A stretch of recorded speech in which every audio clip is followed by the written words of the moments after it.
This conference will now be recorded.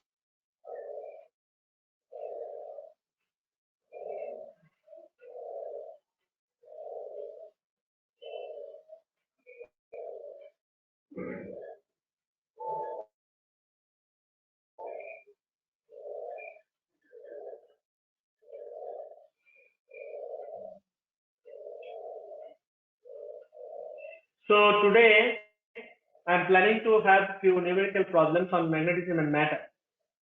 But before I go there, I had left out one small topic in your textbook on this chapter. So that I'll discuss first for a few minutes and then I'll go to the numerical problem. So I may not be able to solve many problems, but let us see how many we can do during the classes, and other like the rest of the problems will be uh, seen in the site, so you can try out from there. If you can't, then we'll help you how to solve. So look, we had just left out this part, BH loop and the permanent magnets and electromagnets. So this part. So look here, BH loop in the sense. So if are people able to hear me properly? Please write in the chat box so that I can get some response from your side.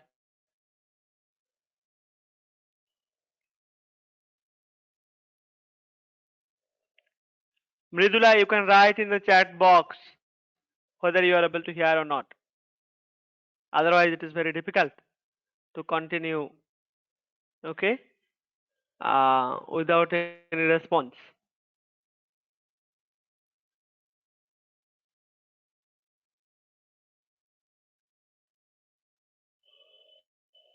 Okay, so I hope you people are hearing me. So first, let us see the BH loop. Okay, this topic is called actually BH loop.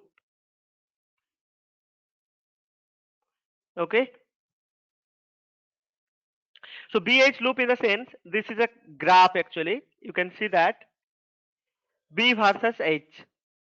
That means H is in the x axis, Y is plotted in the y axis. So B is dependent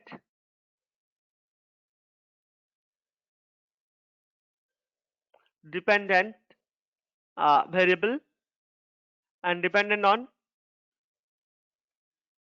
on H. So here B and H, I had explained that day what is B and what is H. This is called magnetic induction. So it is called even magnetic field also. Magnetic induction. Induction means what? It is actually inside the material. And what is this H? This is actually magnetic field intensity. Magnetic field intensity.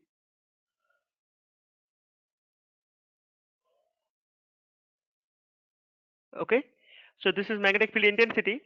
Generally, this magnetic field intensity is representing our external field whatever we apply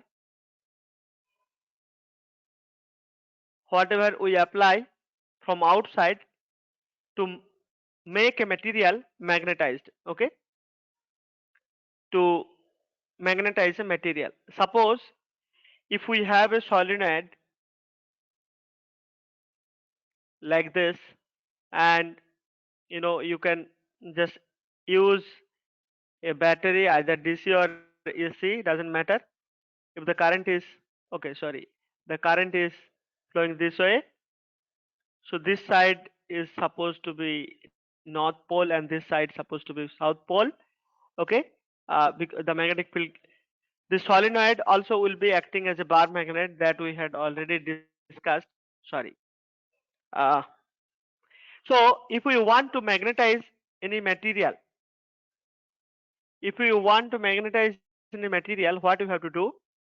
We have to apply a magnetic field from outside. Okay. First of all, one.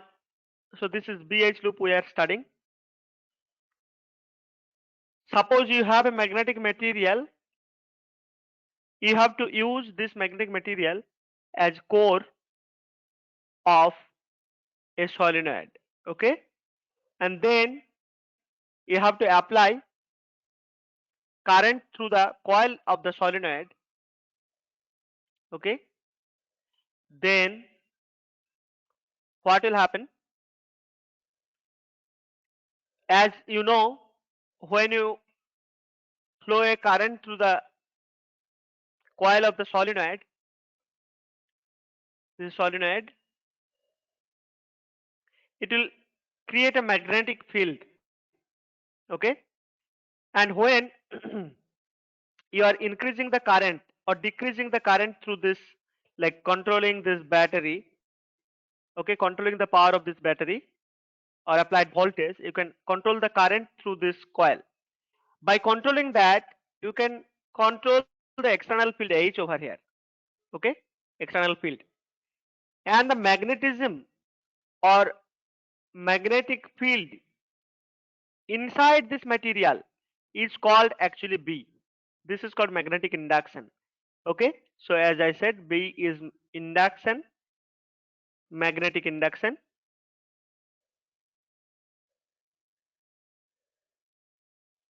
Induction, and this H is magnetic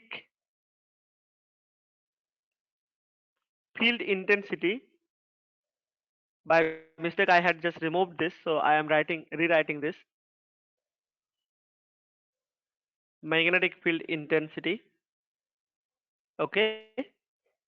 uh, this magnetic field intensity here is actually the H.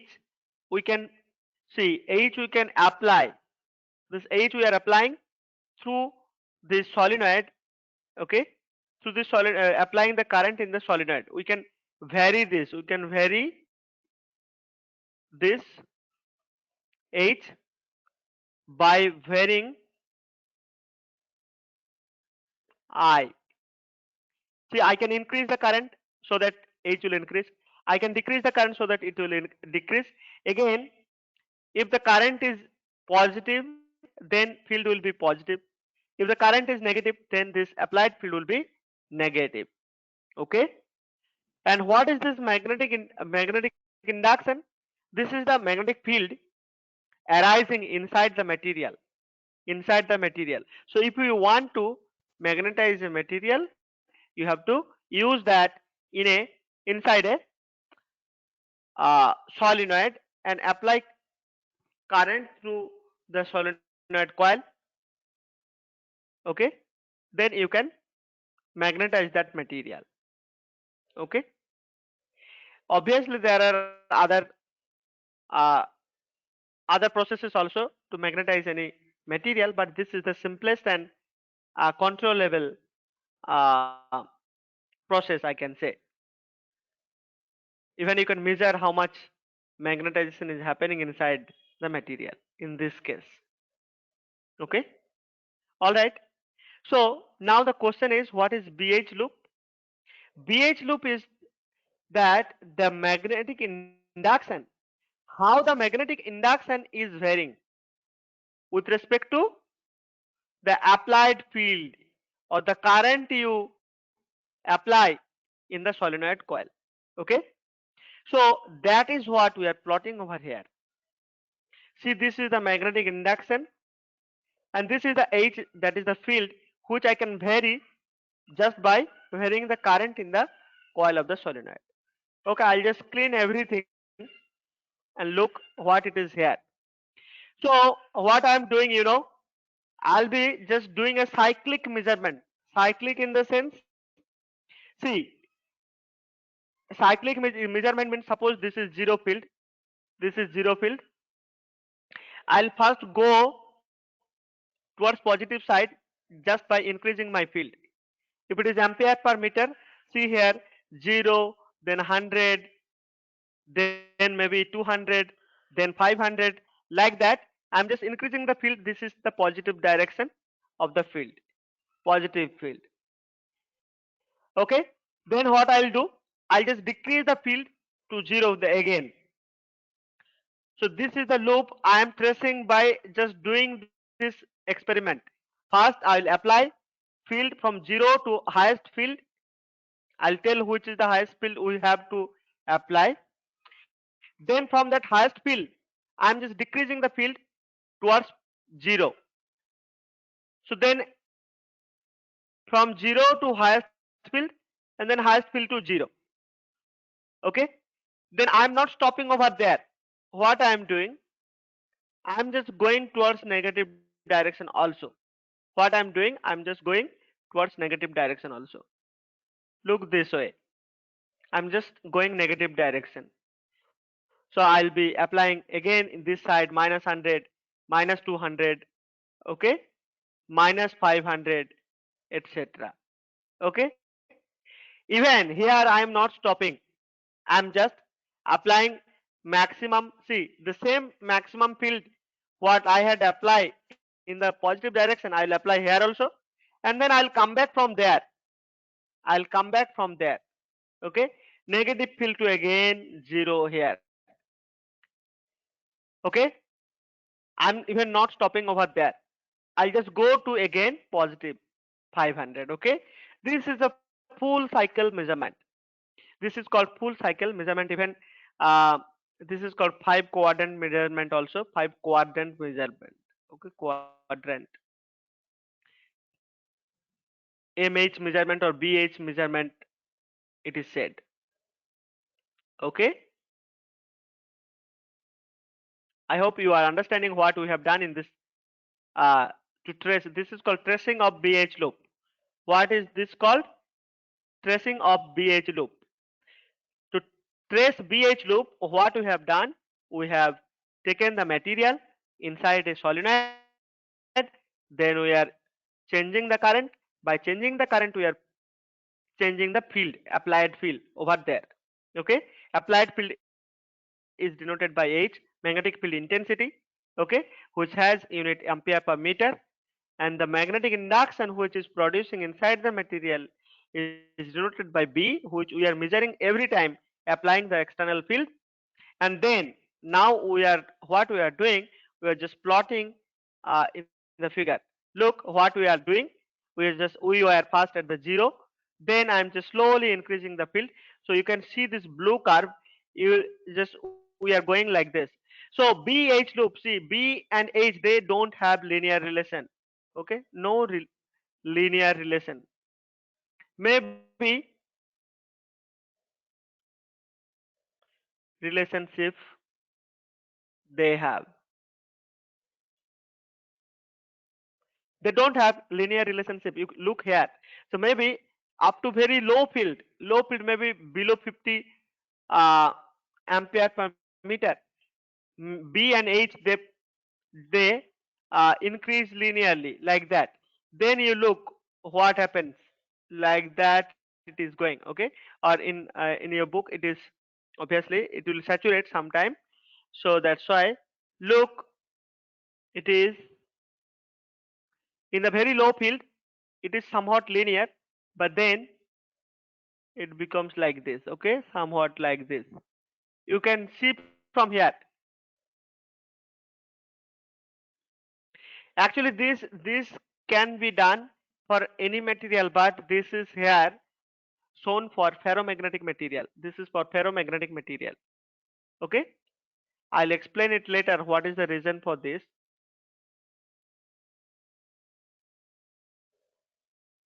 Okay, this is for BH loop for ferromagnetic materials. So what is happening, as you slowly increase the field, it will increase, and then as you go on increasing, the B will increase as a function of H, and but there is no linear relationship obviously, and after some time the value will saturate. See, look here, the value is somewhat here. So this value is not further increasing even if you increase the field in the positive direction. So this is called saturation of the magnetization or saturation. Okay, this is called saturation. Okay, I told you about saturation. You know what is saturation in a ferromagnetic material? I had told you that there are already magnetic domains. Okay, various domains like this. Okay, various domain, and each domain the magnetic moments are aligned in the same direction. Okay, but this arrangements like the this magnetic domains are randomly oriented with respect to the one another. That's why ultimately you get very low field or maybe no magnetic net magnetization at any normal condition. Okay, at any normal condition. But when you apply the field, what happens to this? Uh, what happens to this domain wall? You know what will happen? Domain wall motion will happen. What will happen? In the low field, there will be domain wall motion. Suppose there are like see, this is a square domain. Like this, you have field magnetic moment like this, and it is maybe like this, and it is something like this. Okay, like this. So once you apply the field and increase the field, what will happen?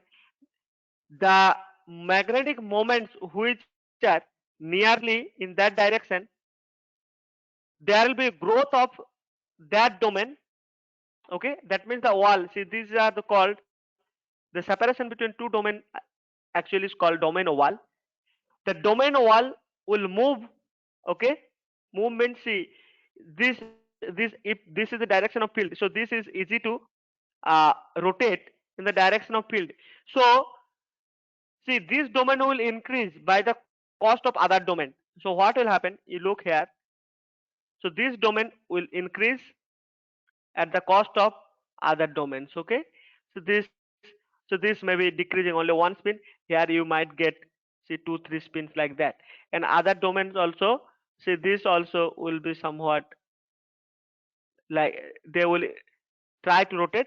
Okay, so the magnetic moment which are in the direction of field, that domain will increase at the cost of other domain. Okay, the area of that domain will increase.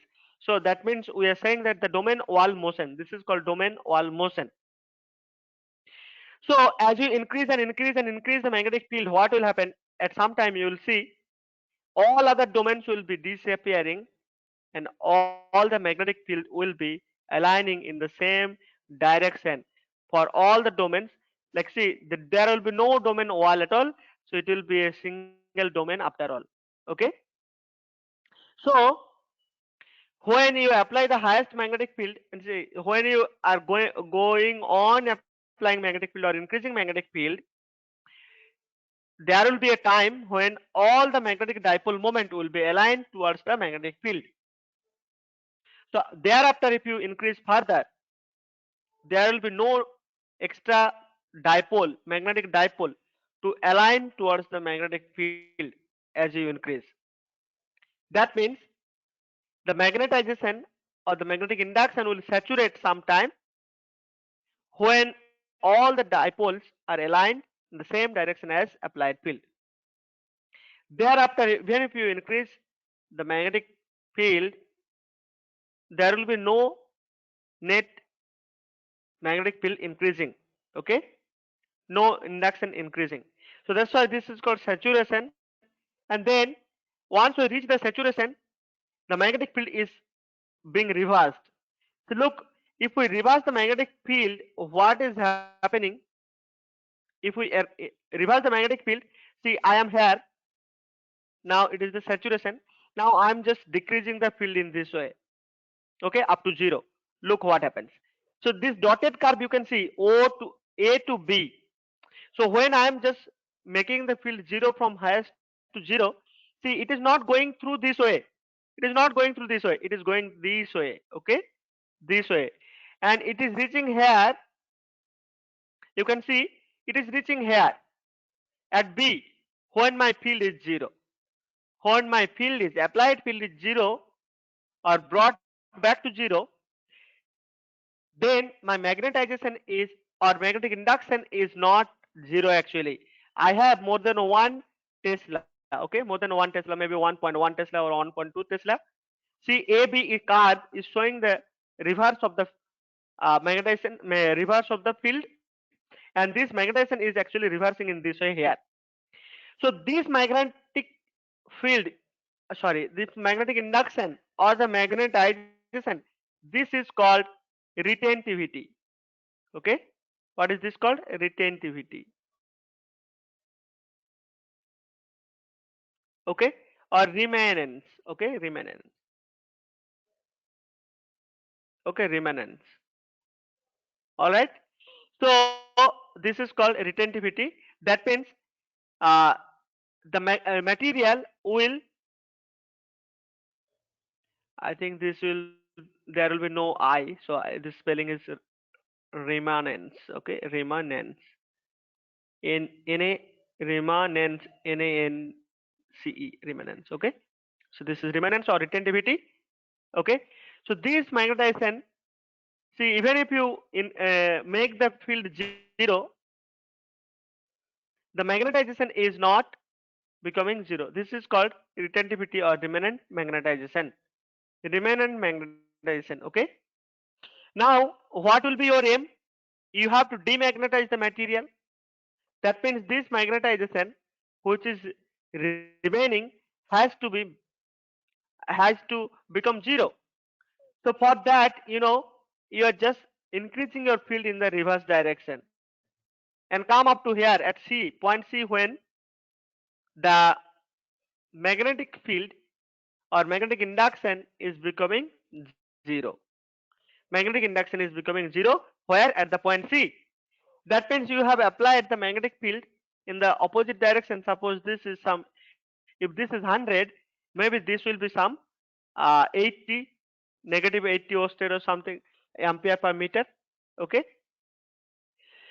so this field which is denoted by OC, so HOC is called coercive field. Coercive field. Okay, coercive field. This is called coercive field. So these are very important parameters. Okay, these two parameters are very important. For what? To determine a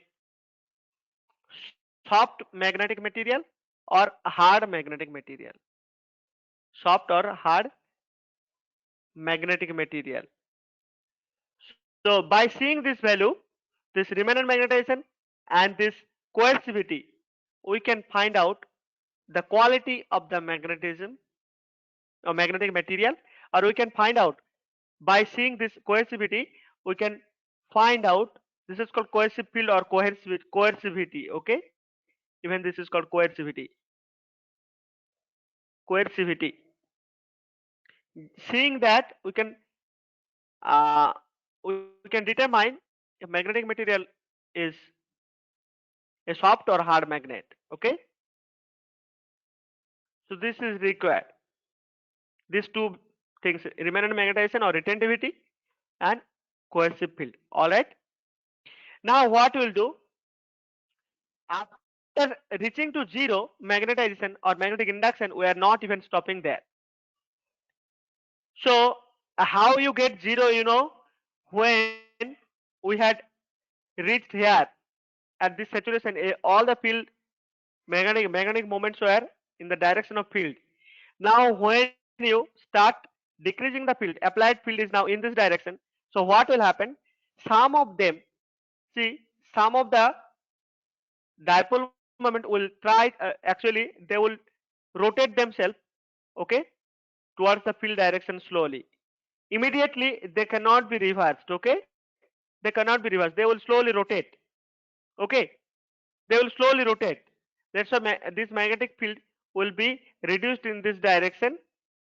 And see, some of them will be very rigid to be there in the same direction which was earlier, in this direction itself, and some of them will try to rotate towards that, like towards the field direction. Now the field direction is this way, so they will try to rotate themselves somewhat this way. Okay, but it will not happen abruptly. Okay, this is slow process. That's why it is called actually. Okay, so this is a very slow process.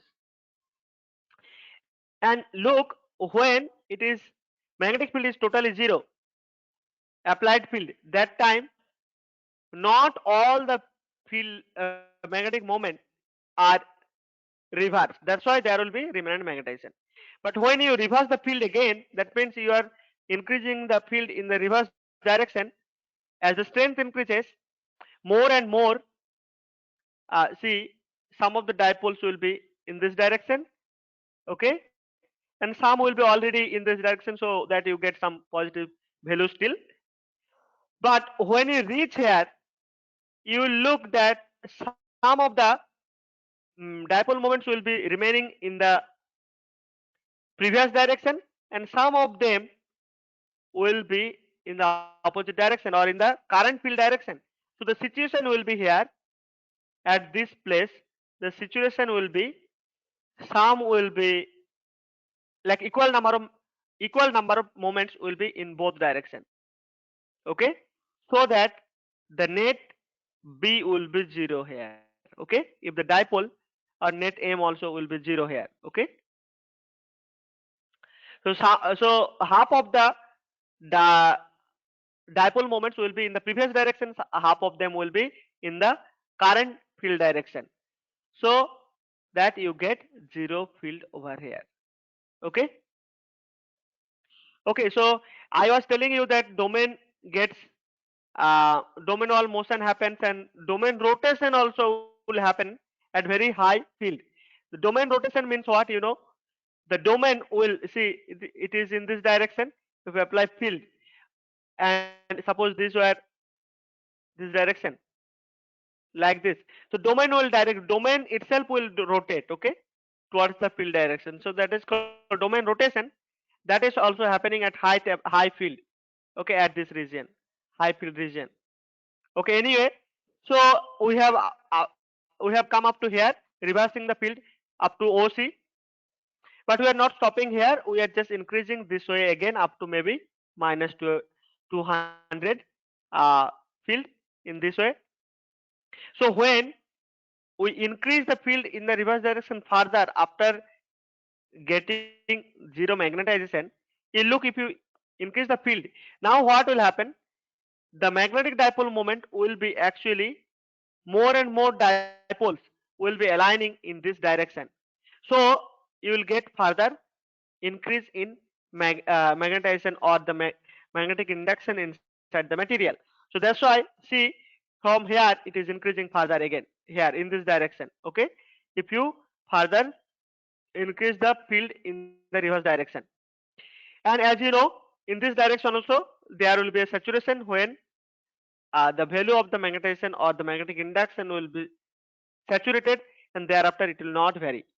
Okay, this is called the saturation. So dramatically, you know, dramatically, this field, for a for a ideal situation of ferromagnetic material, for an ideal situation of a ferromagnetic material, dramatically this coercivity on both sides, okay, will be actually symmetric. Okay, so look what happens now. So I have here, so I am here now C to D after reversing the field, after increasing in the reverse direction. So it reaches to the saturation in the reverse direction. So I was here positive. Now I have just come back to highest field. Now what I'll do, from negative highest field, I'll just come back in this direction. Okay, in this direction I'm just decreasing the field, okay, towards the zero. So what will happen? The magnetization from reverse direction will try to rotate again to go to, like, towards the field direction. That's why the magnetic induction again decreases as you decrease the field towards zero. Okay. So, but when the field is becoming zero, in this direction also we'll see there will be retentivity or remnant magnetization. That means what? The magnetic dipole moments are rotating with the field, but they are not exactly following the field. Not exactly following the field. When the field is zero, that time the B is not zero.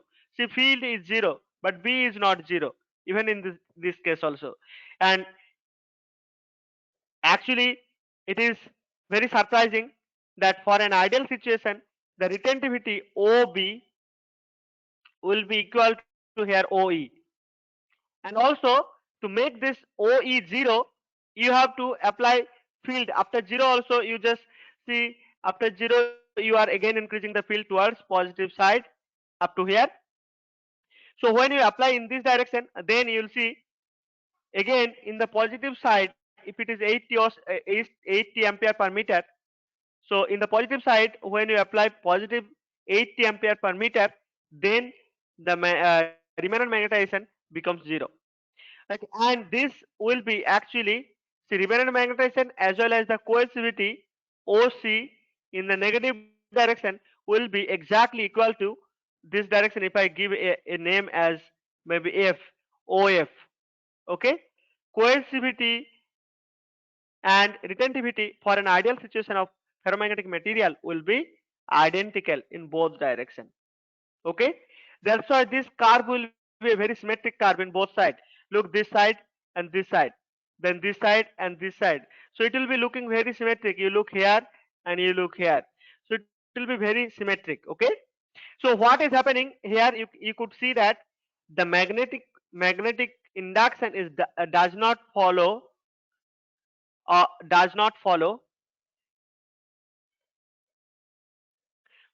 H. Okay, that means, here the B lags, okay, B lags, and this is why it is called actually hysteresis loop. This is called hysteresis loop. You know, this is hysteresis loop. Obviously, it remembers its history. That is true, but still, see, when I am just applying field up to here in this for this curve, it is making becoming saturated here.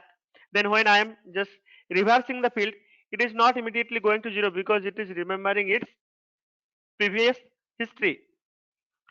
But this hysteresis loop, this name, the hysteresis, is not because of the history.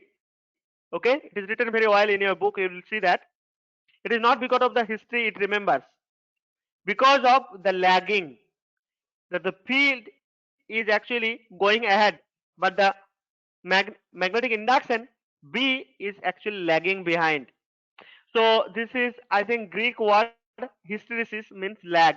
Okay, hysteresis means lag. Okay, so that's why this name is hysteresis loop. And this hysteresis loop, what does it signify? It signify loss of energy. It signify loss of energy. Understand? This signify loss of energy. Sometimes it is called hysteresis loss.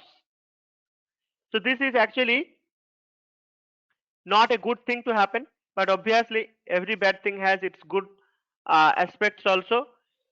This kind of loops are actually being used in magnetic memory, okay, in the hard disk, etc.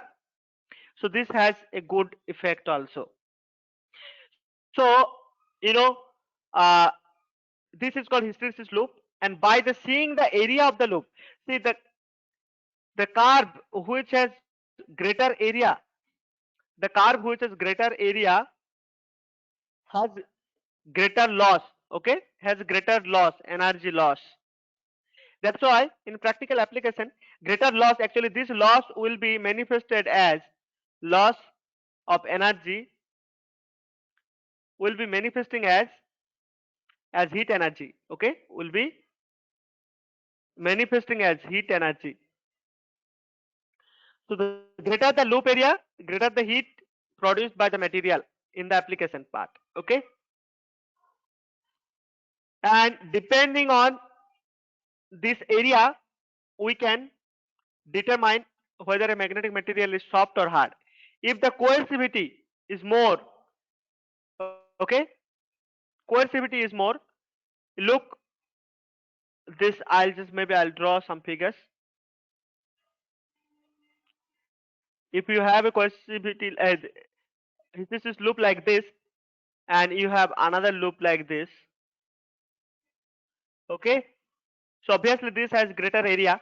You can see my loop is not very symmetric, but it will be like in ideal case it is symmetric.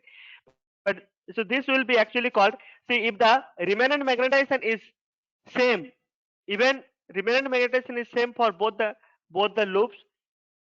If the coercivity or coercive field is larger, then that material will be called hard material. And for which the coercivity is less, this I'll just draw here. If suppose I have another curve like this, okay, like this. See this coercivity here and here.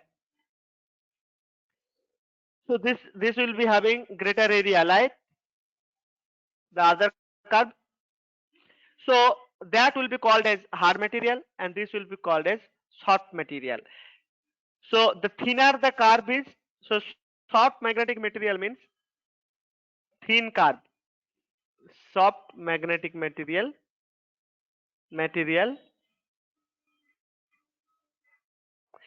thin curve, okay, thin loop, okay, thin. I'll write thin hysteresis loop, and hard magnetic material means wider hysteresis loop, okay. Like see, soft magnetic material is actually soft iron. Soft iron is soft magnetic material, okay. Hard magnetic material is steel, alnico, cobalt, etc., okay. So what is soft and what is hard, and what are the use of this? In case of soft magnetic material, uh, they have less coercivity. As their coercivity is less, we can easily magnetize and demagnetize. We can easily magnetize and we can easily demagnetize also. Okay, for a soft magnetic material. So that's why, see in see our electric bell, then telephone diaphragm, etc. We use soft magnetic material. Even in electromagnet also we use soft magnetic material, so that as soon as we stop the electric current through the solenoid, the magnetic material will be demagnetized. That means it cannot hold its magnetization for long time, very long time. But still, alnico, etc. are hard magnetic material since they have very huge coercive field. Once you magnetize those kind of material, it is actually they will retain their magnetization for long time. They will retain their magnetization for long time. Okay. So this is what hard magnetic and soft magnetic materials are. So you look here in your book. I actually we have covered this.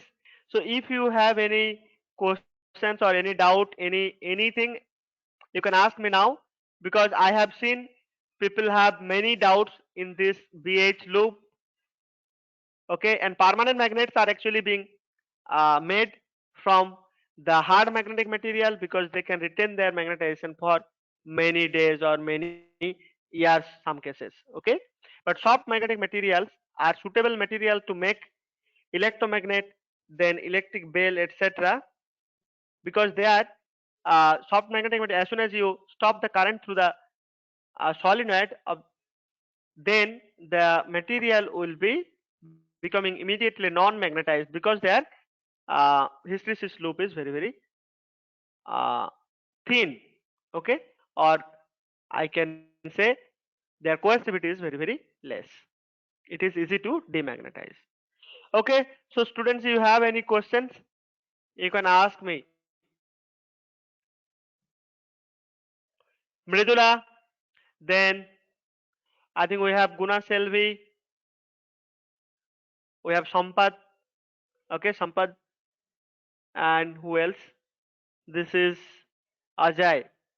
So you guys can ask me if you have any doubt over here. Otherwise, I'll go to the numerical part. I thought of taking few numerical questions. Okay, so see the thing we have learned here. Now we'll just see like what are the questions generally being asked in this case. See, there is a question. I'll just go to there.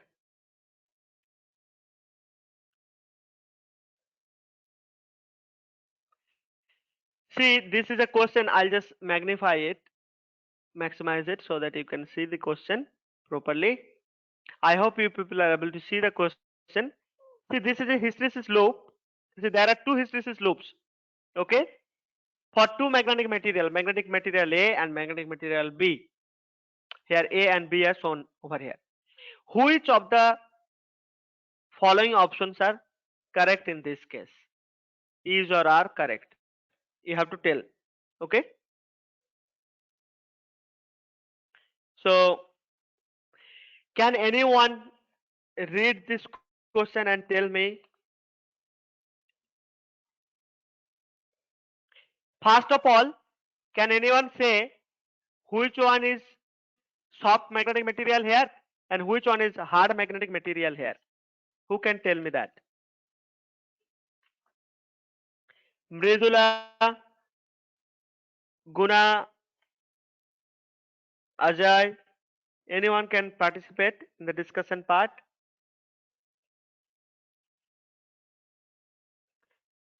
Just few minutes back I told, for a soft material, how will be the hysteresis curve? Will that be wider or thinner?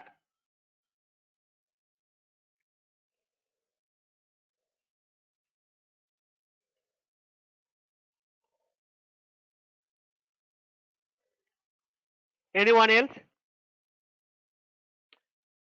You guys can try answering this.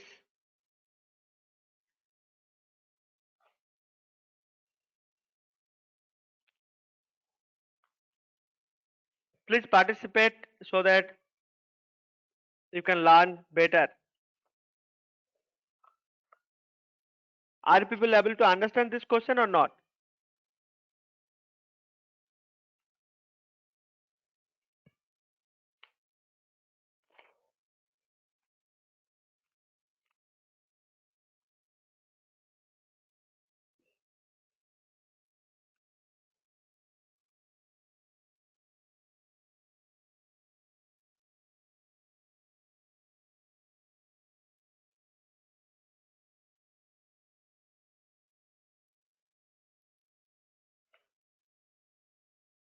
Okay, I'll just tell you that.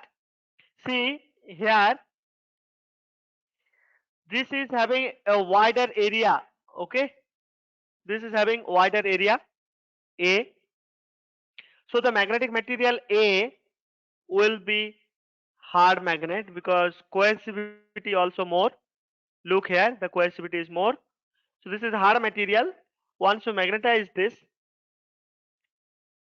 you need, like, it will retain its magnetization for long time.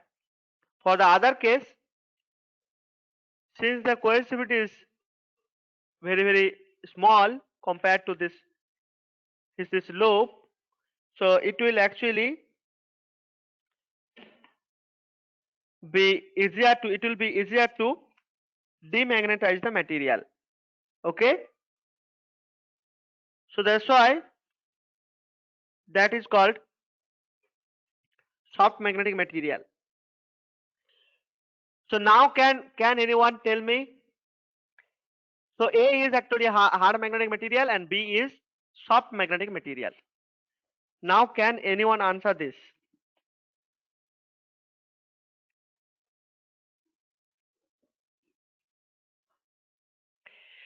So soft magnetic material is suitable for making what? Here it is written, first option, it is suitable for electric generator and transformer. So is that correct option? You have to tell.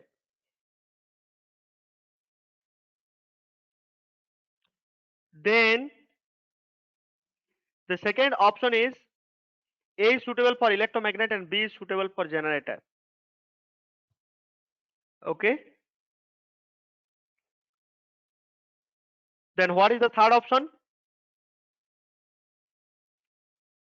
Third option is A is suitable for transformer, B is suitable for electromagnet. Okay, and then final option is B is suitable for electromagnet and transformers. So which one will be correct here?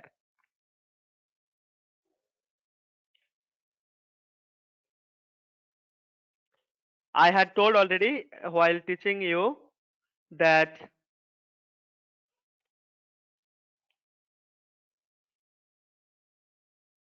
soft magnet actually is being used for electromagnet, right? And even in case of,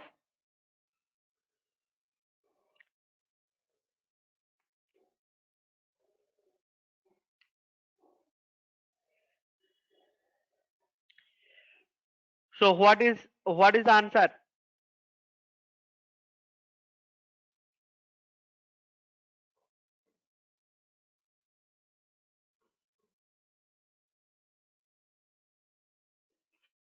A is hard magnet. So see, the option A is suitable for electromagnet, sorry, generator and transformer. Transformer, actually in transformer, generally short magnet is being used. So this option is not correct. So first option is not correct because in transformer soft magnets are used. Okay, in soft magnets are used here. That's why it is not correct. A is a hard magnet. Then A is suitable to use for electromagnets and B is suitable for generators. See, A is suitable for electromagnet. This is not correct. So this option is also not correct. Then C is A is suitable for transformer and B is suitable for electric generator. This is also not correct. Then C, B is suitable for electromagnets and transformer. Actually, this is the right option. Okay. So this is a question actually from J Main. It is from 2016. All right. So you guys should uh, try to answer this kind of questions. I have few more questions on this chapter. Okay. Before I go to the numerical, let us discuss the philosophical question over here. See, the next question I'll be discussing here is this one. If a diamagnetic substance is brought near the north or south pole of the bar magnet of a bar magnet, it is attracted by the poles, repelled by the poles, repelled by north pole, attracted by south pole. Then again attracted by south pole and repelled by north pole. Which one you think to be correct option?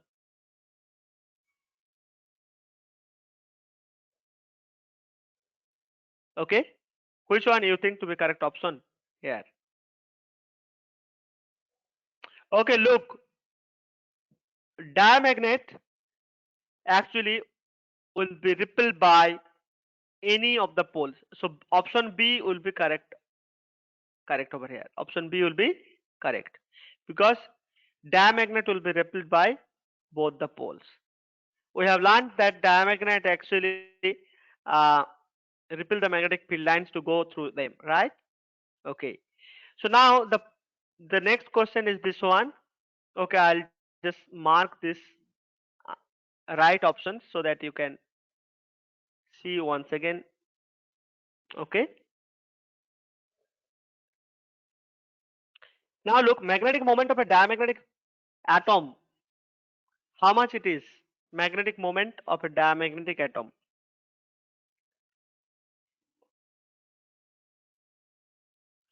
Actually, it is zero. Okay, it is zero. It is zero. I think I had told you. Uh,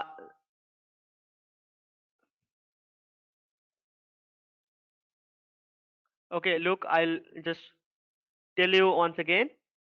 In a diamagnet, what happens? Diamagnetic atoms, when you apply a field, suppose I have an atom here, okay? So atom means there are electrons, okay? There are electrons here, okay? And they are actually revolving around the nucleus. So when they revolve, or so they will constitute a current that is called circulating current, and any circulating current will produce a magnetic dipole moment. So in case of diamagnet, what happens? Diamagnetic atoms, if you apply a field, okay, field, the electrons which are opposite to this direction, opposite to the direction of, see, some of the electrons will be uh, rotating in such a way that the magnetic moment, obviously this is orbital magnetic moment created along the direction of field, and the same number of electrons will be rotating in such a way that, in such a direction that you get magnetic moment exactly opposite to the other one, this one, okay? So these two will cancel each other. So ultimately net moment, okay, net dipole moment, sorry, net dipole moment will be 0 in case of diamagnet, okay? This is the at least classical atomic theory, sorry, atomic, yeah. So this is classical theory. There are many other things in the quantum theory, so which we are not going here, and out of your like course of syllabus also, out of your syllabus, okay? So we'll just go to a few more questions. Actually these you people will be able to see in our site also, this quiz questions, so you people can go through there. I think one by one everybody left, only Mridula is there. I Mridula, I'll go another 5 to 6 minutes because I'll go up to 7, okay? So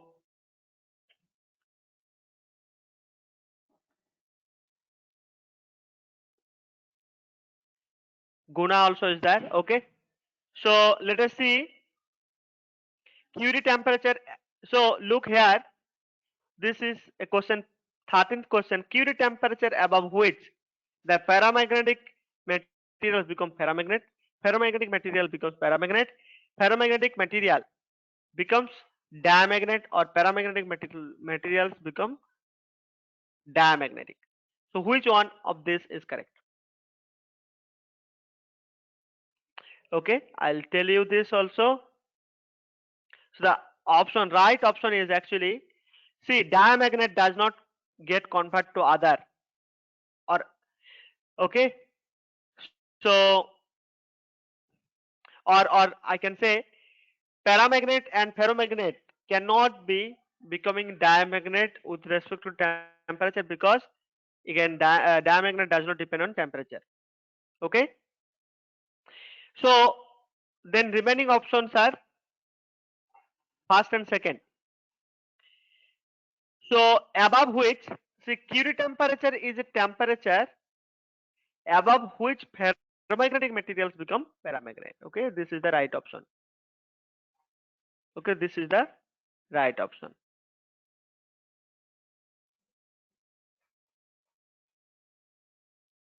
So this will be right option. So I'll tell you one thing here.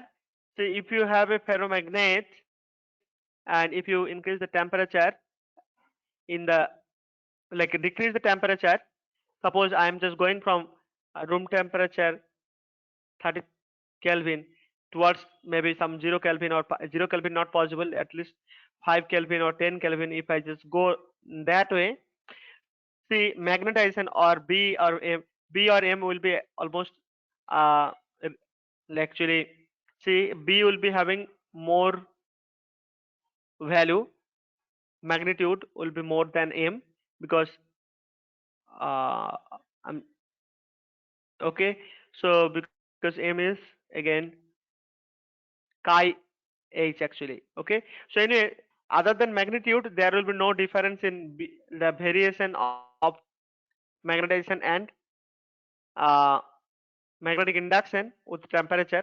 So in this case, what happens? Like this, it varies and then it goes to saturation like this. Okay, for a paramagnetic material, and this is the temperature. This is temperature. This is called Tc, Q temperature. So above which this direction is paramagnet.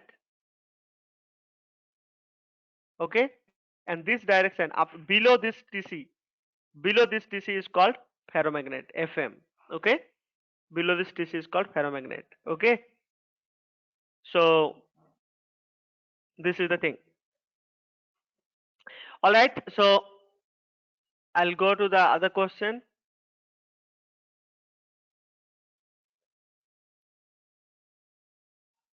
And according to Curie's law, the magnetic susceptibility of substance at an absolute temperature is proportional to this. You know, it is written nicely in your book also. This will be inversely proportional to temperature. So this is the first option. Okay, this is the first option. Oh, I'm sorry. So the option A will be the answer for this. Okay. Okay, just go to the previous question here. Okay, I'll just reduce the size little bit. Okay, then you can see together.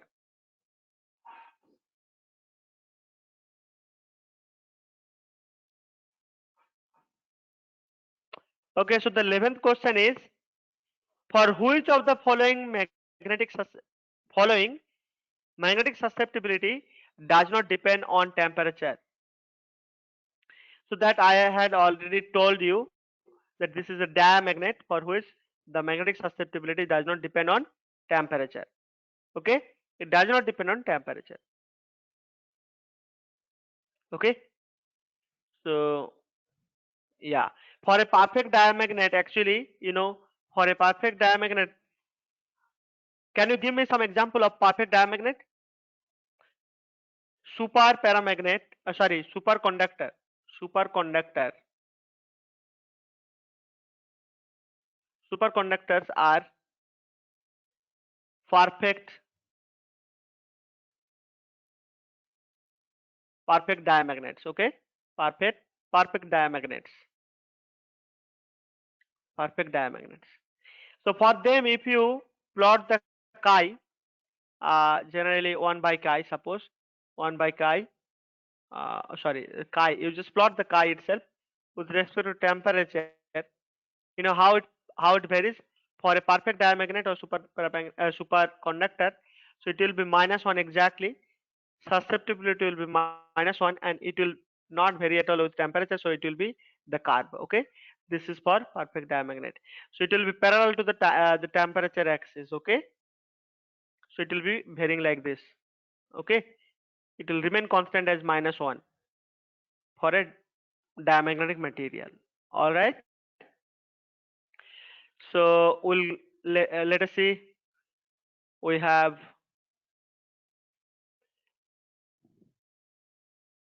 okay. So let us let us see this 10th question. Then we'll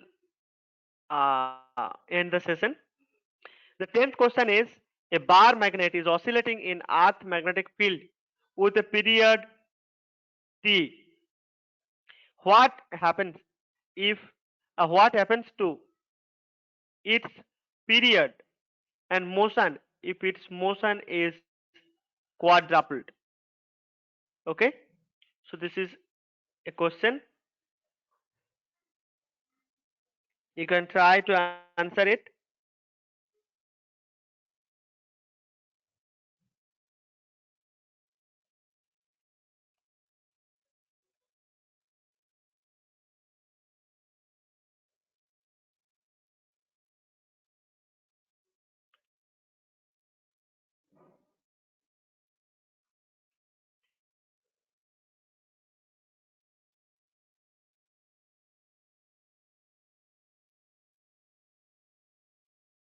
Okay, so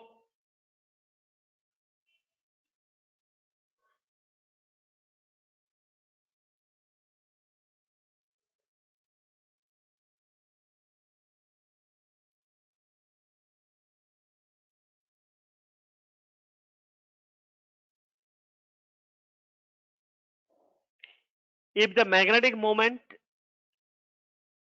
what happens to the period and the motion if the motion is, or if the mass is quadrupled. Okay, mass is quadrupled.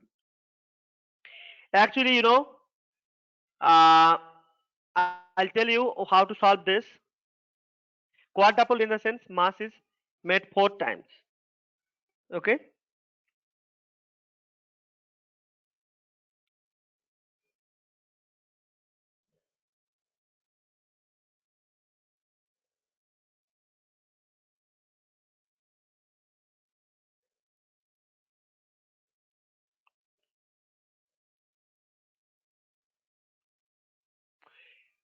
Okay, so look here, for a bar magnet, oscillation period of oscillation, time period of oscillation will be given by, this is moment of inertia divided by, this is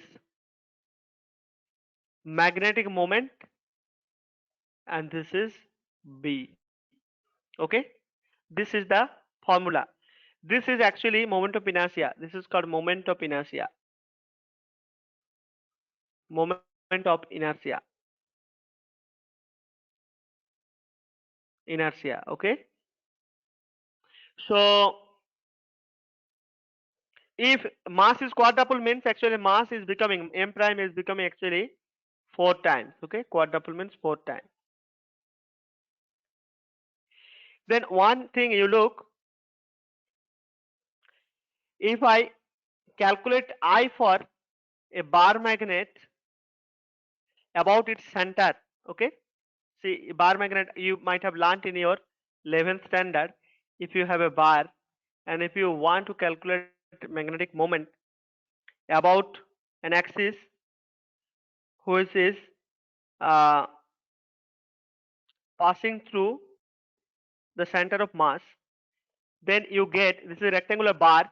Okay, so moment of inertia will be given by mass into L square plus, if this length is L and breadth is B, then B square by 12.